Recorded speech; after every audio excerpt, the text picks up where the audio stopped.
Have a good day. So today we are going to continue our discussions about the working capital management. And we specifically today talk about the calculations of the working capital management, especially the relationship between the current assets with the return on equity or the other measurement for the profitability. So we would like to start with the three types of the investment policies. So if we are talking about the current assets, there are three types of the investment policies.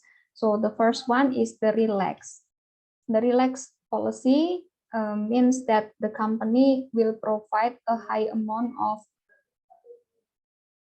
investment on current assets. So the company let the amount of current assets in a high amount in every period. And as the opposite, there will be a restricted policy, which the company try to maintain a low amount of the current assets within the company.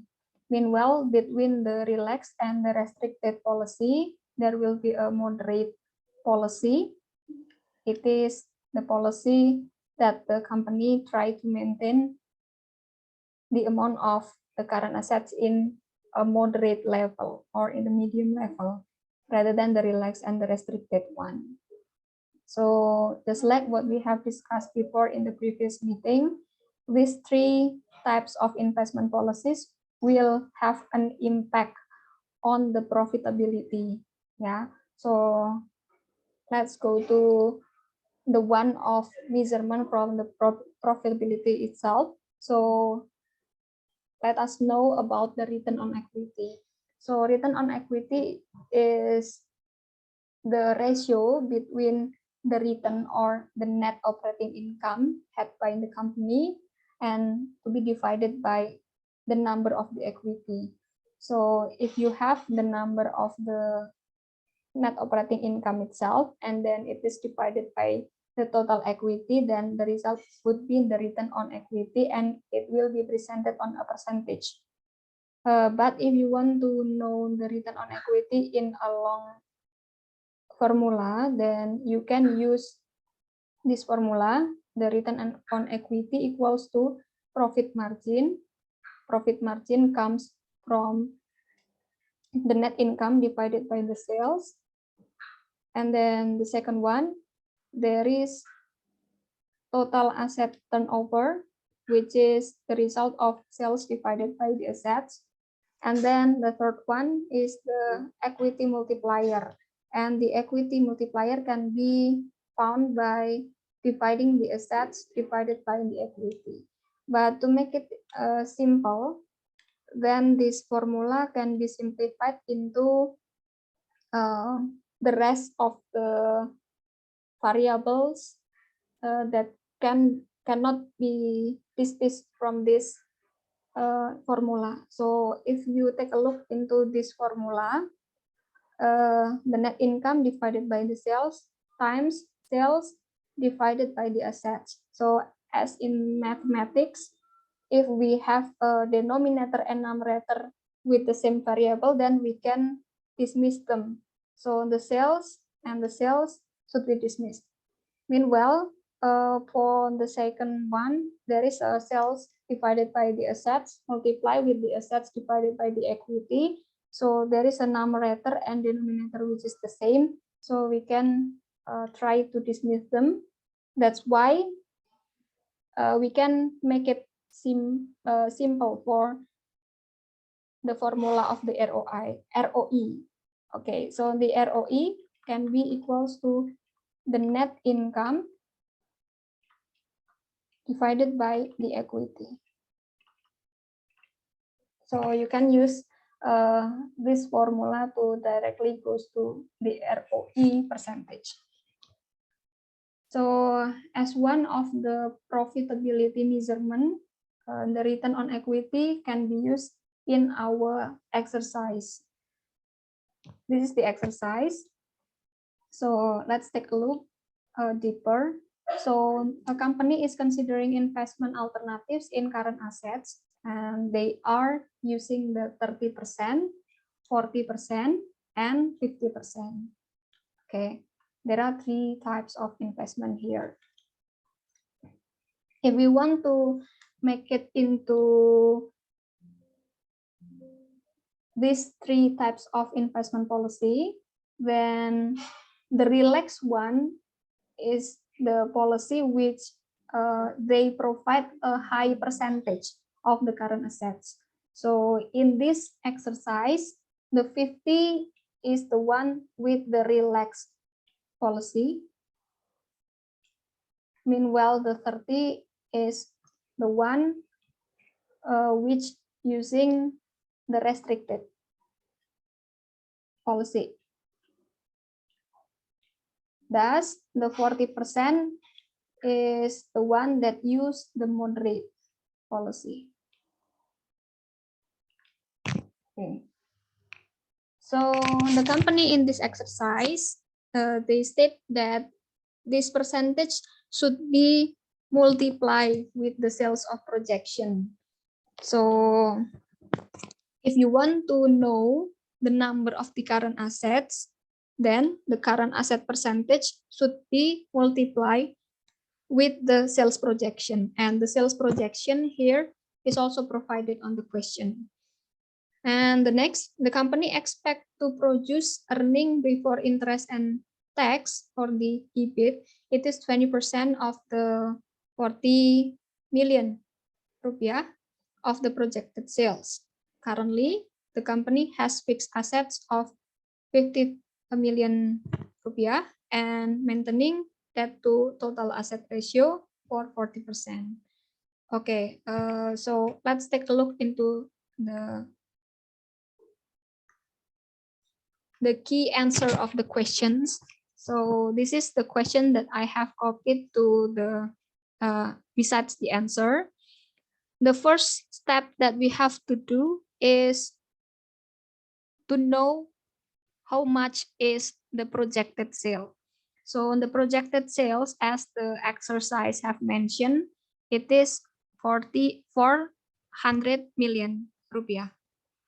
So for all the restricted, moderate, and relaxed policy, we have the same projected sales number. It is 40 million, 400 million rupiah. And then the next step, we can calculate the EBIT. And based on the question, the EBIT should be 20% of the 400,000. So the second step, we have to multiply the 20% with the 400 millions. So if we take a look into the formula, then it is 20% multiplied with the C4. The C4 is the 400 millions. And also the same for the moderate policy and the relaxed policy. We have to calculate the 20% from the 400 million rupiah. Okay, afterwards, we need to find for the number of interest. Okay, but to calculate the interest comes from the debt level. So if we still do not know the number of the debt itself, then we have to calculate it first. Yeah, because the interest comes from the debt multiply with the percentage of the interest. Okay. So what is the debt itself? Based on this question, we have no certain number or the certain amount for the debt. So it means we need to find for them first. And the only information that we have from the question is that the company have to maintain the debt to total assets ratio for 40%. Okay, so after going to this step, it is the first step, the second step, for the third step, we have to go to this lower part first. Okay, it is the third step. How to calculate the debt. And how to calculate them? We have to understand first about the debt to equity ratio. Okay, so the debt to total asset ratio. The debt to total asset ratio. Okay, so the debt to total asset ratio means that the debt should be divided by the total asset, and it must be equals to 40%. So it means that we have to find for what is the total asset, berapakah total asset, and then after the total asset is known, we can go to the answer of the debt amount. So let's take a look to the total asset calculation first. Yeah. So the total asset itself equals to current asset plus fixed asset. Okay.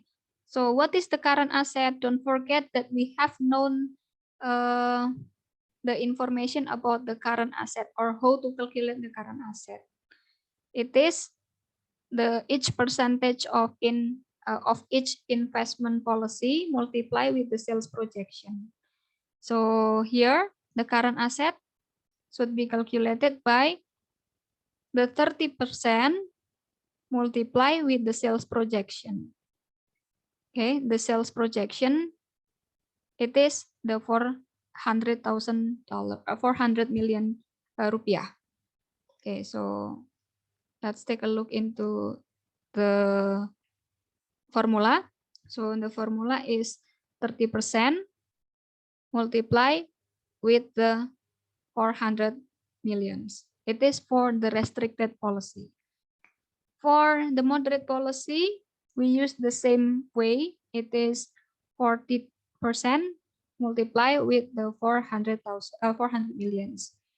And for the policy in a relaxed term, it should be 50% times the 400 millions. So the results of the current asset must be 120 millions, 160 millions, and 200 millions. It is for the current assets. Don't forget that to calculate the total asset, besides knowing the current asset, we have to know the fixed asset. So how much the fixed asset? And based on the question, we have informed that the fixed assets is maintained in 50 million rupiah for all policy. So it means that we can only put the 50 million rupiah for all the policy in terms of the fixed asset. Oke, jadi semua fixed assetnya adalah 50 juta. So after this, we can find the total asset by adding the fixed asset with the total with the current assets. So for example, for the restricted policy, then the total asset equals to 50 plus 120. So the total asset is 170 millions.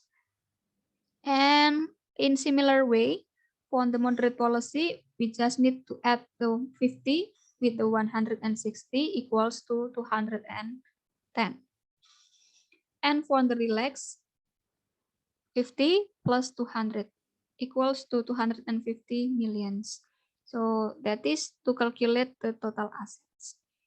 And we have to go back to the formula of the debt to total asset ratio, that the information we have is about the total asset and the percentage of the DAR ratio itself. Meanwhile, the debt is unknown. Yeah, so how to calculate the debt?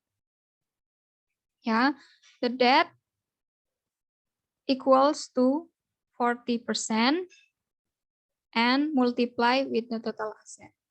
Ya, 40% dikalikan dengan total aset masing-masing. So, we can calculate the debt here. For the restricted policy, the debt equals to 40% multiply with the 170. Okay, so it is 40% multiply with 170 equals to 68 millions. For the moderate policy, it is 84 millions comes from the multiplication between the 40% of the debt to total asset ratio with the total asset. It is 210. So it equals to 84. And for the relaxed one is the same.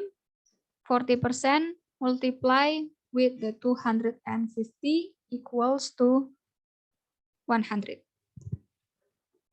So now, based on the basic formula of the debt to total asset ratio, we can find the number of the debt itself. And the amount of debt is used to calculate the interest. Okay, so it means that after this, the next step is calculating the interest. Okay, the percentage of interest is already informed on the questions. So it is 12%, and the 12% should be multiplied with the debt amount. And the debt is the one that we recently find for the amount. So for example, for the restricted policy, the restricted policy interest equals to 12% times 68 millions. Meanwhile, for the moderate policy, it is 84 millions times 12%. And the relaxed policy as well, it is 12% multiplied with 100 millions. Okay, that is how we find for the interest in rupiah by only based on the percentage that we have about the debt to total asset ratio and the percentage of the interest itself. Okay, that is the fourth step. And the third, the next step, it is the fifth one. Then it is how to calculate the earning before tax.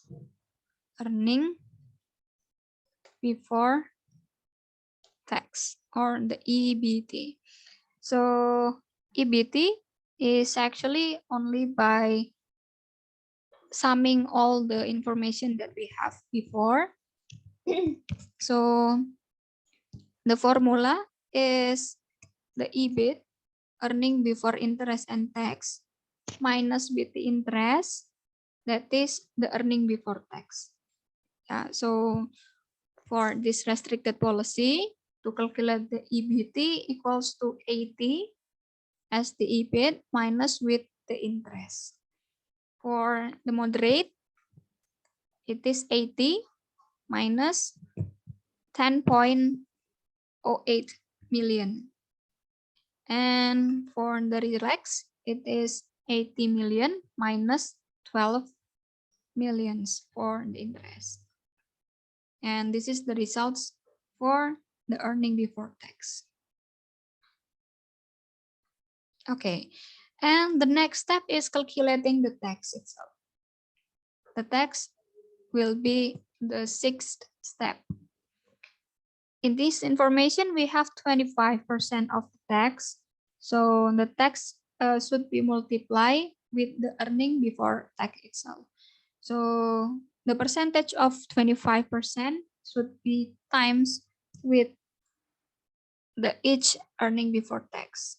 For the restricted policy, it is times 71.84 millions. Meanwhile, for the moderate, it is 25% times the 69.92 millions. And for the relaxed policy, it is 25% times 68 millions. So there must be a different number in each policy for the tax itself.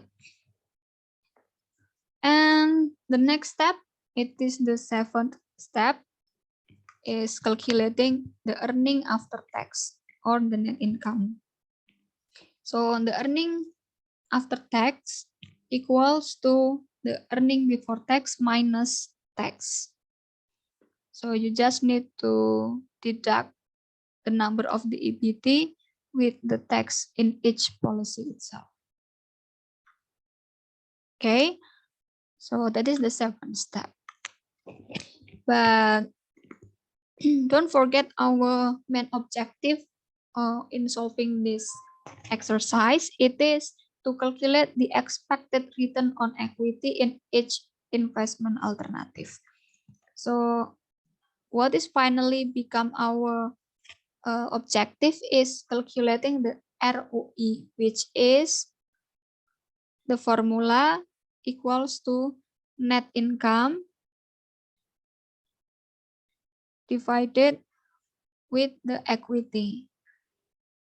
So it means that besides knowing the net income, we have to also know about the equity itself. Meanwhile, in this question, we have no explicit information how much the equity in each policy. But actually, the equity can be calculated by after we have the total asset with the debt itself. Okay, so the next step, I would like to scroll down. The next step is to calculate the equity.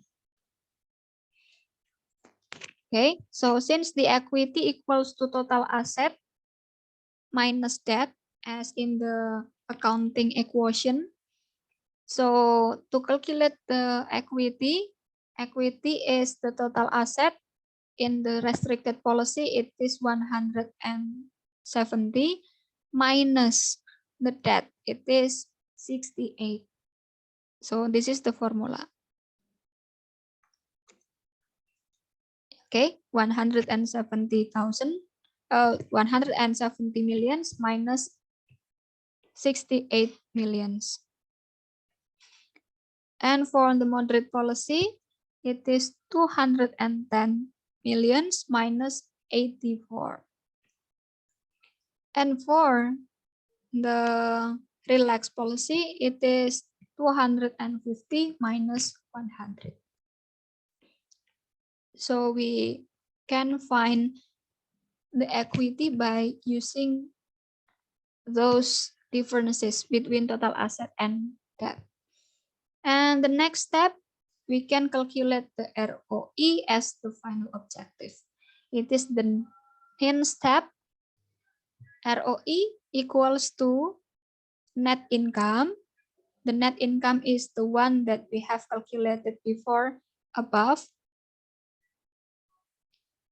This one is the net income, and this is the equity.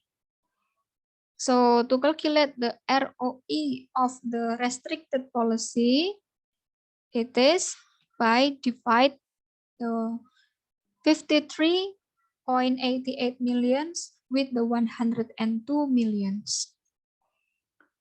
For the moderate policy, it is 52.44 millions divided by 126 millions. And for the relaxed policy, also using the same way, it is by calculating, sorry, I mean this one, yeah, this one and this one. Okay, it is 51 millions divided by 150 millions. So this is the results of the ROE.